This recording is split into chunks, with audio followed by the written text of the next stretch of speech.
प्रणाम. एक गोष्ट मला तुम्हाला सांगायची होती, की जवळ-जवळ अनेक वर्षापर्यंत माझ्या गाडीवर मागे "मी चक्रम आहे. माझ्या मागे येऊ नका, माझ्या पुढे जाऊ नका" असं लिहिलेलं होतं.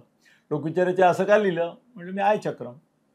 आणि मी चक्रम आहे याचे मी 100 पुरावे किमान देऊ शकतो, की फक्त मीच करू शकतो ते किंवा चक्रम माणूसच करू शकतो. आणि ते मी आता साधारणतः उद्या परवा काही तांत्रिक गोष्टी दुरुस्त होत आहेत आमच्या, त्या झाल्या की उद्या परवापासून फेसबुक 2 फेसबुक आहेत माझे. एकाचे फ्रेंड्स संपलेत, फॉलोअर्सच होऊ शकता तुम्ही. इंस्टाग्राम, रील्स, शॉर्ट्स सगळीकडे फेसबुक पण 2 झाले आहेत आता. एक न्यूज अँड व्ह्यूज म्हणून इंग्रजी पण मला मिळालं आहे टायटल, ते करतो. शिवाय आमचा हिंदी मुद्दा भारत का आहे, एक मीडिया 9 म्हणून एक चॅनल आहे नॅशनल, त्याच्यावर पण येतं रोज रात्री काहीतरी 8:30 वाजता अनिल सत्ते शो असतो. हे सगळे पार्श्वभूमी आहे. मी स्वतः मला वाटतं 1980 पासून म्हणजे गेली जवळ-जवळ 20-25, 40-45, 40-45 वर्ष मी पुन्हा ना पुन्हा नेत्यांचे, कधी पक्षांची, अशी इलेक्शनची कामं थेट अगदी कॉर्पोरेशनपासून तर ते महापालिका, लोकसभा, विधानसभा सगळीकडे केलेली आहे. तर मी स्वतःला एक्सपर्ट मानतो. पण आता सध्या मी त्याचं काही ना काही फॉर्म्युले तयार करतो आहे. वेगवेगळ्या पक्षांकरताही करतो आहे आणि इंडिव्हिज्युअलकरताही करतो आहे. तर ते करत असताना मला असं वाटलं, की मी फार प्रॅक्टिकल पद्धतीने ते लोकांना सांगतो आहे. आणि निवडणूक आचारसंहिता वगैरे जे काय असतं, ते मी नाही सांगत आहे. तर मी निवडणूक दुराचारसंहिता त्यांना सांगतो आहे सगळ्यांना, की जी प्रॅक्टिकली यशस्वी होईल. आणि असा माझा दावा आहे, की आतापर्यंत लोकसभा, विधानसभा, कॉर्पोरेशन याच्यामध्ये मी ज्याचं काम केलं असा एकही उमेदवार हरलेला नाही. आणि खूप मोठे लोक आहेत, की ज्यांच्या जीवनाला माझ्यामुळे टर्न मिळाला. तर एक तर पहिली गोष्ट, हे माझे सगळे चॅनल फेसबुक, इंस्टाग्राम सगळं शोधून काढा. त्याच्यावर या तुम्ही. उद्या परवापासून मी माझ्या चक्रमपणाचे 100 असे किस्से सांगणार आहात, की तुम्ही काय म्हणजे पागल होऊन जाल असे. पण आजचा विषय गंभीर आहे आणि तो मी माझ्या दुराचार संहिता या माध्यमातून न मानता मी जिंकण्याचा फॉर्म्युला सांगतो. पण एक फॉर्म्युला नैतिक असतो, एक असा आदर्शवादी असतो, एक थोडासा आहे तसं खरं, पण तरी पण आपण नाही करू ते असा असतो. तर ती चारित्र्य संपन्न गुरुजींची जी भूमिका आहे, की ज्यात पण यश आहे. असं नाही की सगळेजण 100% काय माझ्यासारखं वेगळ्या पद्धतीने दुराचार संहितेतूनच निवडून यायला सांगतात असं नाही. पण ते आचारसंहितेच्या माध्यमातून पण सांगतात. पण त्याच्या आधी तुम्हाला निवडणूक लढवण्याच्या आधी, उमेदवारी मागण्याआधी, उमेदवारी मिळाल्यानंतर वगैरे वगैरे, ते एक महाराष्ट्राचं महाआघाडी, महायुतीचे जे पक्ष आहेत आणि मनसे, इतरही काही पक्ष आहेत, तर त्यांची आता एक त्यांनी छान शब्द वापरला माझ्याशी सकाळी बोलताना, की कर्टन रेझर. म्हणजे आजपासून या चर्चेला आपण वेळोवेळी सुरुवात करूया. तर सर, आता मी इतरांप्रमाणेच भूमिकेमध्ये जातो. माझं तेवढं फेसबुक वगैरे सगळं लगेच करा. सबस्क्राईब करा चॅनलला, या यूट्यूबला. आणि सरांवर मी सोपवतो, त्यांनी तुम्हाला ते आचारसंहिता पाळतात. त्यामुळे ते आचारसंहितेत बसणारं असं विवेचन करतील. आणि एकूण महाराष्ट्रातलं जे चित्र आहे, बिहारवर वेगळा व्हिडिओ करतायत त्यामुळे तो आज घेत नाही होता मी. पण महाराष्ट्राचं जे चित्र आहे स्थानिक स्वराज्य संस्थेच्या तयारीचं किंवा आत्ताच्या परिस्थितीचं, ते आता यापुढे सर सांगतील. तुम्ही मी ऐकतो. चाल. साहेब, महाराष्ट्रातील रखडलेल्या स्थानिक स्वराज्य संस्थांच्या निवडणुका अखेर होण्याची चिन्ह आता दिसायला लागलेली आहेत. मला वाटतं जिल्हा परिषदा, पंचायत परिषदा वगैरे ज्या काय आहेत, पंचायत समित्या, नगरपालिका, महानगरपालिका, नाही तर त्यांचे ऑलरेडी त्यांनी हे पण टाकले. लॉटरी वगैरे जी काय काढायची होती ती काढून झालेली आहे. महापालिकांची व्हायची आहे. मला वाटतं अंबरनाथ आणि त्या छोट्या महापालिका नाही, नगरपालिका त्यांच्या झालेल्या आहेत. तर एकंदर आता जे चित्र दिसतंय ते असं दिसतंय की जिल्हा परिषदा, नगरपालिका, पंचायत समित्या वगैरे ह्या निवडणुका प्रथम चरणामध्ये होतील. म्हणजे मला वाटतं डिसेंबर बिहारचं इलेक्शन झाल्यानंतर डिसेंबरमध्ये वगैरे त्या होतील. आणि महानगरपालिकांच्या ज्या निवडणुका आहेत त्या डिसेंबरच्या अखेरीपासून जानेवारी अखेरीपर्यंत, कारण की कोर्टाने तारीख टाकली आहे 31 जानेवारीपर्यंत सर्व निवडणुका संपल्या पाहिजेत. तर जानेवारी महिना हा अतिशय त्यामुळे गडबडीचा राहील सगळ्या मला सर एक महानगरपालिकांचा. शंका अशी आली होती की अतिवृष्टीचं कारण करून सरकार परत सुप्रीम कोर्टाला अप्रोच होऊन म्हणेल की अतिवृष्टीमुळे आता सगळं असं असं झालेलं आहे, ओला दुष्काळ वगैरे, तर निवडणुका आणखीन पुढे ढकला आणि मे महिन्यापर्यंत घ्या. पण आता तरी दिसत ती नाही एक असं. शक्यता वाटत होती, पण असं काही झालेलं दिसत अजून नाही. नाही. आणि आता मला वाटतं ते अतिवृष्टी वगैरेचा जो पिरियड होता तो संपलाय. त्याचा हिस्टेरिया पण कमी झाला. काय परतीचा पावसाळा हा, म्हणतो तो तसं. परतलाय आता, असं आपण हा. धरायला हरकत नाही. Yeah. तर आता आपण सर तुम्ही इंडिव्हिज्युअल उमेदवारांच्या बद्दल आज नको घेऊया आपण. आज महाराष्ट्राचं फक्त महायुती, पार्ट्या- महाआघाडी पार्ट्या आणि ह्या ज्या पार्ट्या आहेत, मनसे आहे, हो, हो. प्रकाशची आहे, त्यांच्याबद्दलच प्रकाश बोलणार आहे, होतो. त्यांच्याबद्दल बोलू. आता ज्या शहरी आपल्या लोकांना इंटरेस्ट असलेल्या निवडणुका म्हणजे महानगरपालिकांच्या, आणि त्यामध्ये माझ्या मते काही ठराविक महानगरपालिका अशा आहेत ज्यांच्यावरती सर्वांचं लक्ष लागलेलं आहे. त्यातली सर्वात महत्वाची म्हणजे मुंबई महानगरपालिका, ठाणे, त्याच्यानंतर ठाणे, कल्याण, डोंबिवली, नंतर नवी मुंबई, पुणे, त्यानंतर पुणे, नाशिक, पिंपरी चिंचवड, नाही ह्या 6 ज्या आहेत यांच्यावर सगळ्यांचा फोकस आहे. नाशिकवर पण आहे, आणि नंतर मग दुसऱ्या पुढलं आहे, चरणामध्ये संभाजीनगर पण आहे. नाही, दुसऱ्या चरणामध्ये नाशिक, संभाजीनगर, हो, कोल्हापूर अच्छा. वगैरे ह्या येतात. हो.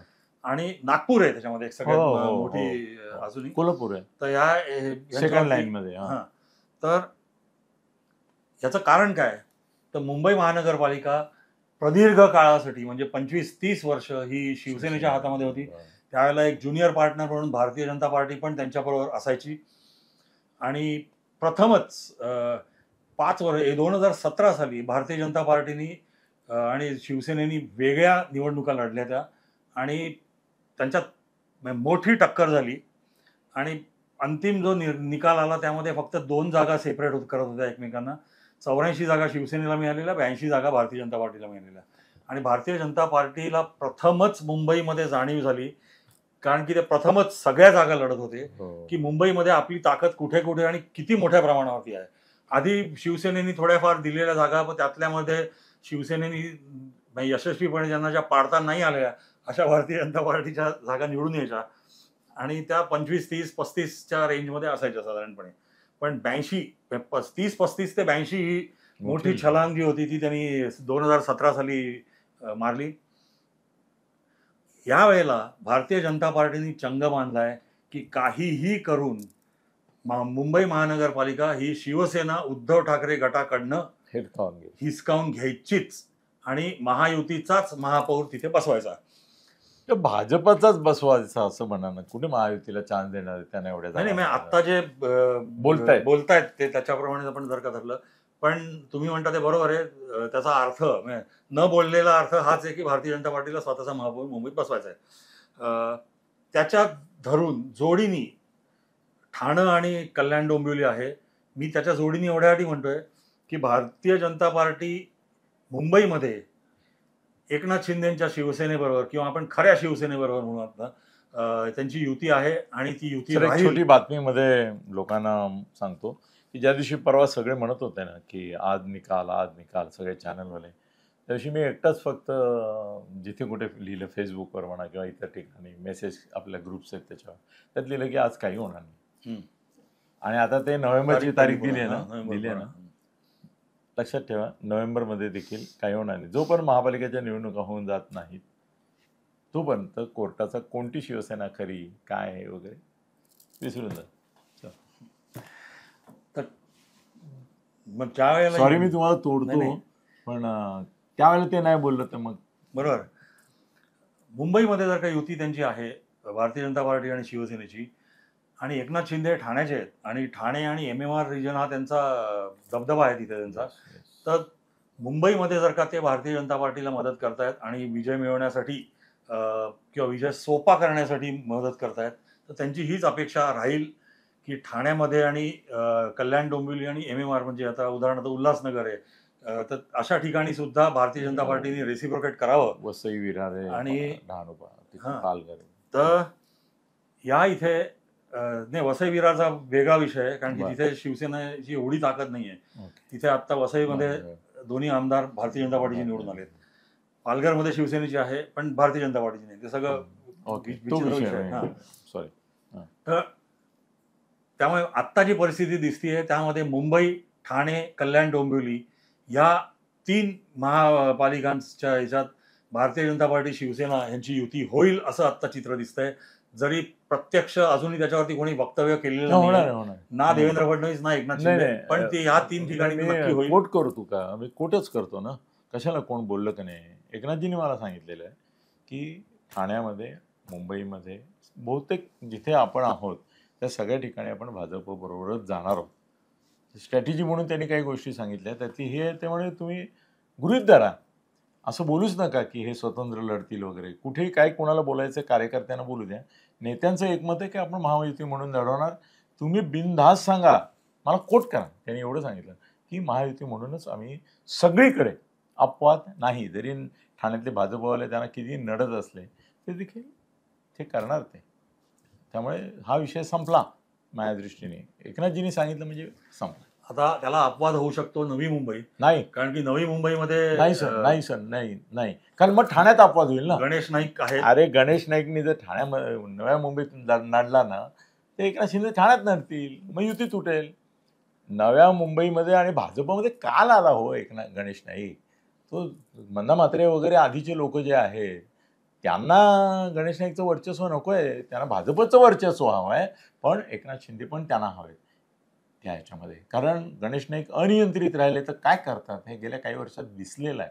ते आत्ता भाजपत आले ते पण मी सल्ला दिला त्यांना म्हटलं आपलं सगळं निस्तारायचं असेल ना, धुणी बाहेर धुवायला नको असेल ना, आपण वॉशिंग मशीनमध्ये जा आणि या. आम्ही असं बोलतो सर बिंदास, आणि तसे ते आले. सर तुम्हाला महाराष्ट्रात किती पक्षांतर मी बसल्या बसल्या घडवली आहे. प्रतापराव भोसले अध्यक्ष होते याचे महाराष्ट्र प्रदेश काँग्रेसचे. मी त्यांच्या घरी सातारला भुईंजला गेलो, केवळ एवढ्या करतात त्यांना सांगायला की हीच वेळ तुम्ही मदनला भाजपमध्ये टाका. मला तू कुणाशी काय बोलतोयस, मी अध्यक्ष होतो. काही नाही ना, मी प्रॅक्टिकल बोलतोय. तुमचं जीवन वेगळं, याचं वेगळं, आणि भाजपत गेलंच पाहिजे. माझ्याशी बोलू नको म्हणाले. मित्र होते माझ्याशी बोलू नको. मदनला म्हटलं तू काय करणार, म्हणजे तुमचा सल्ला बरोबर आहे पण ह्यांना कोण सांगणार प्रतापरावना. मी जातो आणि गेला. तर महाराष्ट्रात किमान 10 पक्षांतर मी घडवले. असो सर, कंटिन्यू. आता त्यानंतर पुणे आणि पिंपरी चिंचवड आहे. पुणे आणि पिंपरी चिंचवडमध्ये पुण्यामध्ये भारतीय जनता पार्टीचं वर्चस्व आहे, पिंपरी चिंचवडमध्ये अजितदादांचं वर्चस्व आहे. तर तिथे त्यांच्यामध्ये टॅसिट अंडरस्टँडिंग होऊ शकतं. सर तुम्ही ना आता आजचा हे सगळं करताना मनात काय धरून आलायत मला माहिती नाही, पण मी तुम्हाला सांगतो की कुठल्याही परिस्थितीत अजितदादा नाही, बंडखोर कदाचित असे छुपे उभे राहतात ते सोडा, पण अजितदादा ही महायुतीचा एक भाग 101% असणार. फडणवीस, एकनाथ शिंदे आणि अजितदादा तिघांनाही तुम्ही कोट करा की तिघही 100%. ते म्हणतात काय की स्थानिक पातळीवर काही करू आपण बघू, तर ते खोटं आहे. स्थानिक लोक आता अंगावर घेण्याची काय गरज आहे.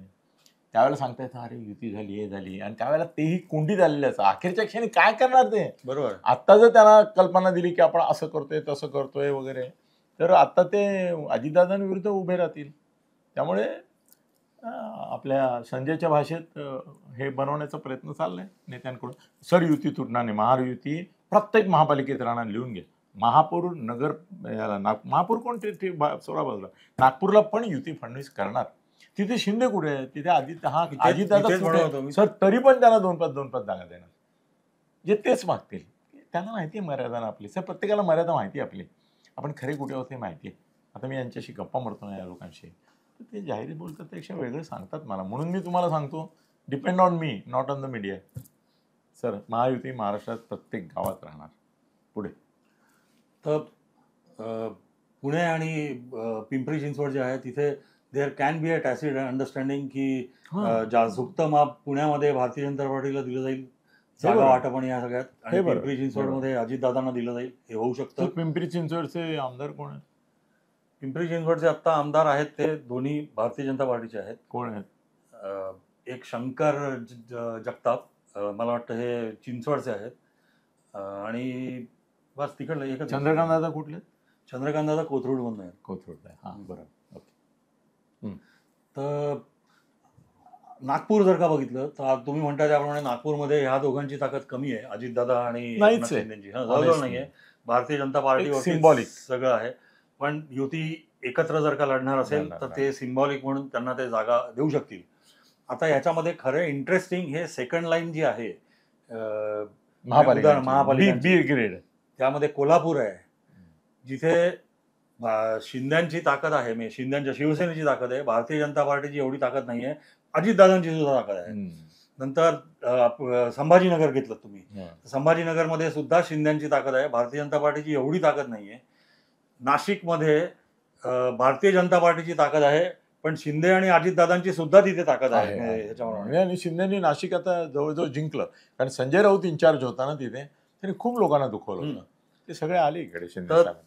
ह्या ज्या सेकंड लाईनच्या आहेत तिथे काय समीकरणं ते करतात आणि जागा वाटप आणि त्यांचं अंडरस्टँडिंग कसं होतं त्याच्यावरती बरंचसं ह्या महापालिका तिथेही होणार.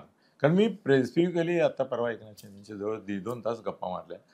महापालिकांचा विषय निघाला, नावं घेतली, आता तुम्ही घेता ते म्हणाले एका वाक्यात सांगतो तुम्हाला, कुठेही आम्ही लोकल फाईट करणार नाही, कुठेही आम्ही बंडखोर उभे करणार नाही आमच्याकडून, आणि तेही करणार नाही. त्यामुळे बीजेपी, अजितदादा आणि आम्ही, आमचं तिघांचं एकमत आहे की आपण कोणत्याही परिस्थितीमध्ये लोकांमध्ये हे इम्प्रेशन जाऊ द्यायचं नाही की हे इलेक्शनमध्ये एकत्र नाहीत. त्याचं कारण मागोमाग सर मोठ्या गोष्टी घडणार आहेत, त्याचं वाच्यता आपण नको राष्ट्रीय पातळीवर घडतील. बरोबर.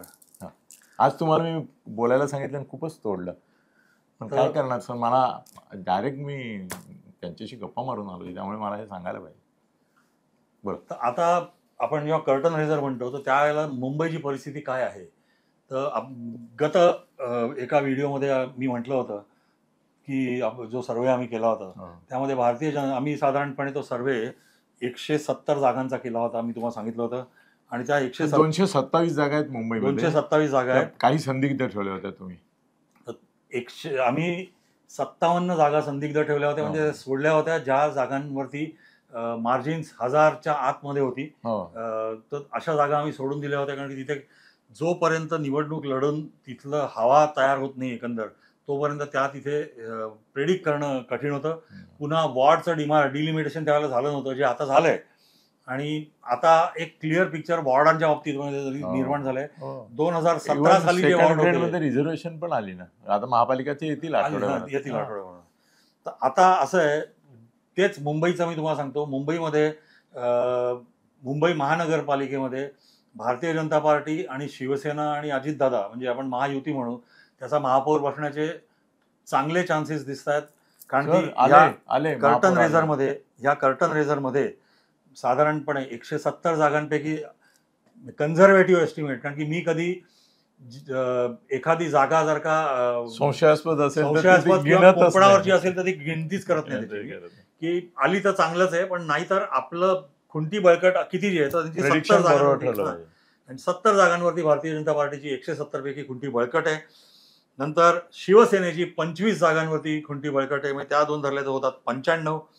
आणि अजितदादांची आहे ती 5 ते 7 जागांवरती बळकट, म्हणजे 100 जागा आता 170 पैकी म्हटलं शिवसेना 25 म्हटलं, तर 170 पैकी आत्ता ज्या दिसत आहेत त्या 100 जागा महायुतीला नक्की मिळतील असं आता चित्र आहे.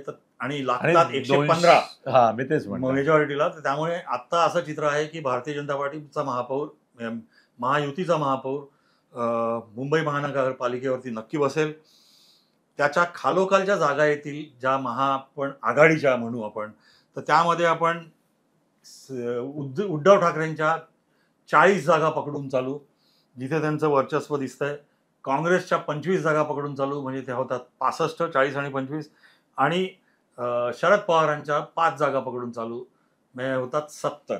मनसे आणि मनसे अजून आम्ही ते शिवसेनेबरोबर, म्हणजे उद्धव ठाकरे बरोबर युती त्यांची झाली आहे असं काही घोषित झालं मी घोषित करतो नाही अजून तरी. मी तुम्हाला सांगतो, ते कालच मी संजयला भेटलो, तो म्हणाला मनसे आणि आमच्या युतीबद्दल उगाच चर्चा करू नको, आमची झालेली आहे, आम्ही लढणार.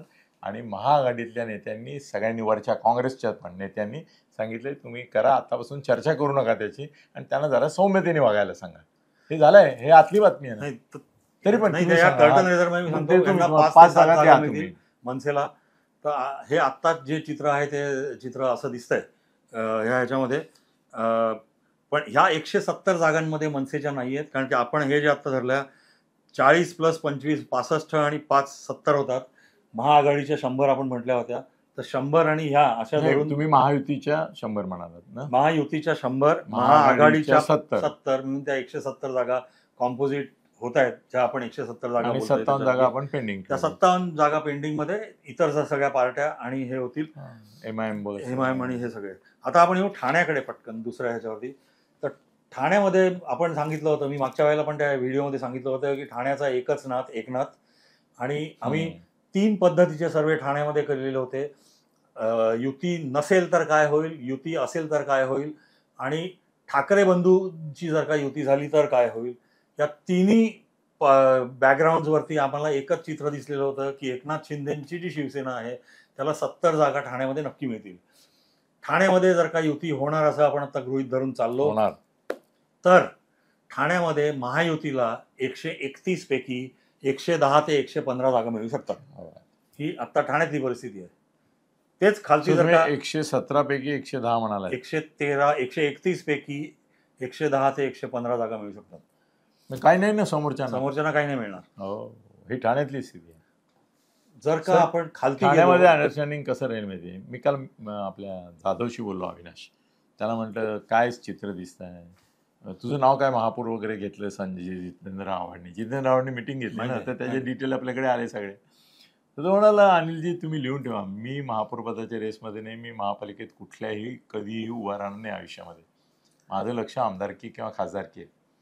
आणि मी म्हटलं मग ठाण्यातले मनसेचे जे प्रमुख नेते ज्यांना आपण म्हणतो ते सगळे आमदारकीचे स्वप्न बघतायत, ते नगरसेवक व्हायला तयार नाही आहेत, कारण त्यांनाही माहिती आहे काय स्थिती आहे. तुम्ही जे म्हणताय की अविनाश 3 पुढे जात नाहीये सर.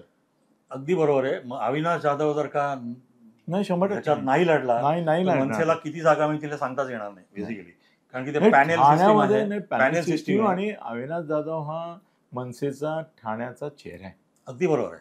अभिजित मानसे नाहीये, हाच आहे, अविनाश आहे, आणि तोच उभाच नाहीये म्हटल्यानंतर सर आणखीन डिमोरलायझेशन येईल. आता आपण कल्याण डोंबिवलीकडे पटकन जाऊ. कल्याण डोंबिवलीमध्ये जे चित्र मागच्या वेळेला होतं तेच राहील. डोंबिवलीमध्ये भारतीय जनता पार्टीचा चांगला दबदबा आहे आणि कल्याणमध्ये शिवसेनेचा दबदबा आहे. तर त्याच प्रपोर्शननी त्यांना जागा मिळतील आणि हे होईल. अपवाद मगाशी पण म्हटला आणि अजून मी माझं मन मानत नाही आहे, जे होणार आहे नव्या मुंबईमध्ये गणेश नाईकांची जी ताकद होती, जी राष्ट्रवादीत होती, शिवसेनेत होती, बोलताना ते नेहमी म्हणतात की 50-55 नगरसेवक खिशात घेऊन फिरतो. सर खूप काही खिशात ठेवतात. तर नाही, ते खरं आहे, कारण त्यांचे 50-55 नगरसेवक कधी त्यांच्याकडे असतात साधारणपणे, ते कुठल्याही पक्षात गेले तरी ते त्यांच्यावर असतात. पण तिथे शिवसेनेची ताकद सुद्धा 37 नगरसेवकांची आहे मागच्या वेळेची, आणि भारतीय जनता पार्टीची स्वतःची ताकद गणेश नाईकांची नाही, ती एक 8-10 नगरसेवकांची जर का आपण धरली तर नव्या मुंबईत काय चित्र कसं काय उभं राहत आहे त्याच्यावरती it will be very interesting. Sir माझ्याकडे काही ऑफ द रेकॉर्ड माहिती आहे, ते मी डिस्क्लोज करतो, नाही तर मग गोप्यस्फोट कसे होणार. असं ठरलंय, हे तुम्हाला कळायला वेळ लागणार आहे, पण तुम्ही माझे व्हिडिओ पाहत राहा, आमचे व्हिडिओ पाहत राहा, तुम्हाला कळतील. मी आज सांगतो की ठाण्यामध्ये ज्याप्रमाणे 101% एकनाथचे महापौर असणार, 101% असं झालेलं ॲग्रीमेंट, हे ओपनली भांडतायत ना, ते गंमत आहे हो, ती नुरा कुस्ती, जो WWF आहे गणेशचा आणि त्यांचा पण. नव्या मुंबईचा महापौर गणेश नाईक ज्याला सांगतील तोच होणार, आणि तो परत एकदा, हे कुणी नाही सांगणार आहे, पण मी सांगतो नाईक घराण्यातलाच असणार. चल आता उर्वरित महाराष्ट्राचं जर का आपण बघितलं तर आत्ता जी अतिवृष्टी झाली आणि त्या अतिवृष्टीमध्ये जे काय शेतकऱ्यांचं अमाप नुकसान झालंय, तर त्याची एक रिॲक्शन, त्याचे पडसाद हे किंवा त्याचा सावट ह्या निवडणुकींवरती पडू शकतं असं होतं.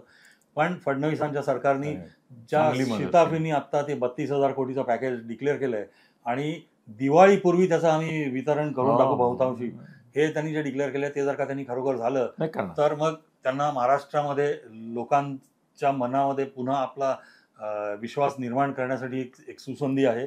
आणि मला वाटतं नोईंग फडणवीस ते ती वाया घालवणार नाही, ते नक्की ती निर्माण करतील. तर हे थोडक्यातला हा फडणवीसांची भूमिका ही आहे की प्रत्येक ठिकाणी महाराष्ट्रामध्ये महायुतीचा, या तिघांपैकी कोणाचाही पण महापौर बसला पाहिजे. दुसरी जी नंबर 2ची पार्टी असेल तिला स्टँडिंग कमिटी दिली जाईल. नंबर 3ची पार्टी जी असेल त्याला कमिट्या दिल्या जातील. सर हे सगळं अरे काय यार, ओला बरोबर आहे. दुष्काळ आहे तिकडे, बरोबर आहे. कुठे महापालिकांमध्ये. नाही तर हे साधारण चित्र आता असं दिसेल, वेळ कमी आहे म्हणून मी थोडक्यात आता आवर्त घेतो की येणाऱ्या स्थानिक स्वराज्य संस्थांच्या निवडणुकीनंतर महायुतीचाच भगवा महाराष्ट्रामध्ये फडकत राहील असं आता चित्र आहे. मी एकच शेवटचे, परत मला या महिन्यात या गेल्या 8 दिवसात मी एवढ्या लोकांना भेटलोय. मी तुम्हाला सांगतो की या सगळ्या ह्याच्यामध्ये महाराष्ट्रामध्ये फक्त 5 महापालिका, मी महापौर पदाच्या दृष्टीने बोलतो, 5 महापालिका कोणत्या ते पण मी सांगेन सर, आणखीन जरा आज वेळ नाही आपल्याला. 5 महापालिका या काँग्रेसकडे जातील डायरेक्ट. 3 महापालिका या डायरेक्ट शरद पवार, मी महापौर फक्त बोलतो, बाकी म्हणजे महाआघाडीकडे जातील असं आपण म्हणू. 3 आणि मनसेकडे एकही असणार नाही. उद्धवकडे सुद्धा सर 4 ते 5 मला नावं सांगितली आहेत मला लोकांनी, त्या जातील. त्यामुळे एकतर्फी नाही होणार, पण 70% महापालिका महायुती घेईल, 30% महाआघाडी घेईल, असं मी जे ऐकलं ते सांगतो तुम्हाला. येस सर, तुम्हाला काय वाटतं हे पर्सेंटेज बरोबर आहे साधारण? मला वाटत नाही उद्धवकडे काय जाईल. जाणार ती कोणती जाणं सांगितलं तर हालत खराब होईल. ते नाही मित्रांनो, आता हे सगळे विषय करण जे आहेत ते आम्ही घेणारच आहोत. धन्यवाद. फेसबुक आणि यूट्यूब चॅनल अनिल गगनभेदी थत्ते यांच्यातर्फे हार्दिक शुभेच्छा, अभिनंदन आणि अभिवादन.